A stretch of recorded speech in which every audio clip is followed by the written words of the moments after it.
But today's episode, this is a little or a lot overdue. My guest is somebody that I have known for several years now. She is my life coach. I think I've maybe mentioned her in almost every single episode to some degree. And just so happy that she's here in Erie because she now lives in Savannah, Georgia. And she's up visiting and taking care of her mother and seeing family. And without further ado, would love to introduce Allison I was like, Parr-Plasha. there's no way I'm going back to full-time work. I really want to be with our son. At that point, we just thought we were having one child. And so I became certified as a life coach, and then I started my own business.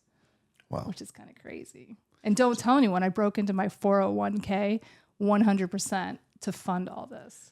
I actually love that. Okay. No, I mean, that's like you're betting on yourself. You're like, it's very much something that I would do. I know. I mean, I'm like a financial advisor's Tell worst me nightmare. About the most soul-filled interaction you've ever experienced since becoming a doctor. Ooh, that's a tough one. Soul-filled.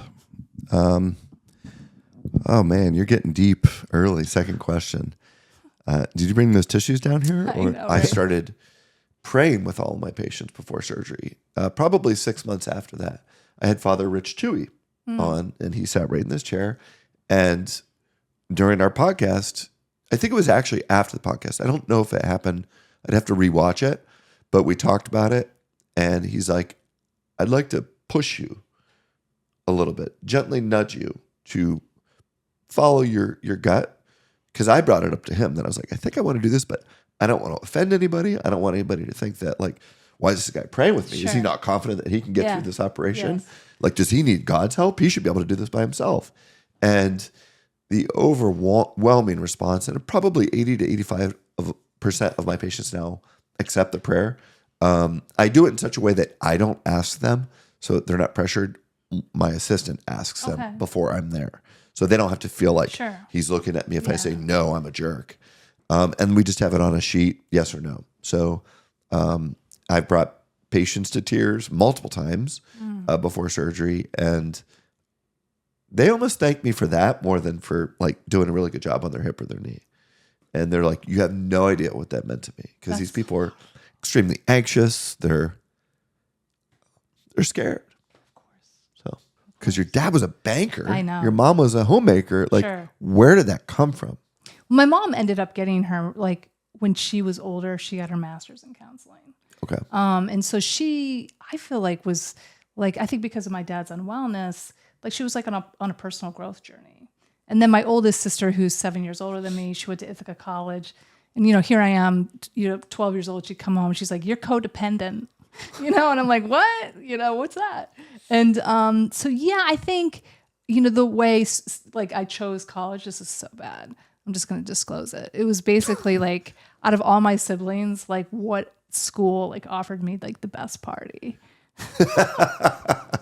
So it was Jim, Mary, right? that's why you guys went to Michigan State. Of course, because Those are my in-laws. I would feel, if I was in your shoes, I would just be breaking down while Yeah. these people are sharing these very, very painful yeah. experiences and stories. Like, how do you keep it together? Well, I used to take on a lot of people's pain. So I would say I'm an empath. So, I can also feel what somebody else is feeling. And then I was just so blessed. I did an 18-month postgraduate training program after I went to Case Western for graduate school, and it was right on the campus. And Gestalt is it's kind of like whole health. Yeah, what is Gestalt? Yeah, it's their theoretical foundation is you're looking at the whole person. So whole health, really. You're just looking at, and it's really aligned with also social work theory of systems, where you're just kind of holding that there's other stories in the room as they're telling their own story, that they're part of a tribe, they're part of a network, they're part of a culture. But their training it's very much also being in the Tell here me all and now. about it, Doc.